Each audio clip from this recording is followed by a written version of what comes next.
Tout a commencé par une attaque de la Corée du Nord contre ses haut-parleurs sud-coréens.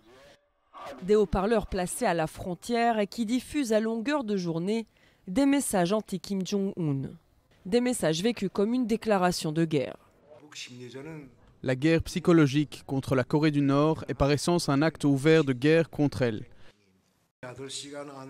Une action militaire forte sera lancée immédiatement si la Corée du Sud ne cesse pas les diffusions de guerre psychologique dans les 48 heures.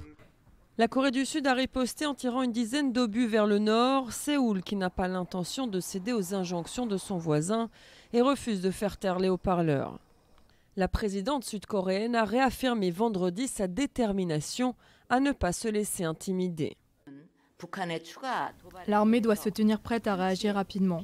Si la situation se reproduit, je veux qu'une action soit d'abord menée. Le rapport sera fait après. Les habitants sud-coréens, pourtant habitués à la rhétorique agressive du Nord, semblent inquiets. Je suis très inquiète. Le comportement récent de Kim Jong-un prouve que la Corée du Nord pourrait nous attaquer. J'ai un fils qui a récemment terminé son service militaire. Je suis inquiète pour lui. Il pourrait être rappelé de nouveau. La situation actuelle est surveillée de près par la communauté internationale. Le secrétaire général de l'ONU, Ban Ki-moon, lui-même sud-coréen, s'est dit profondément inquiet.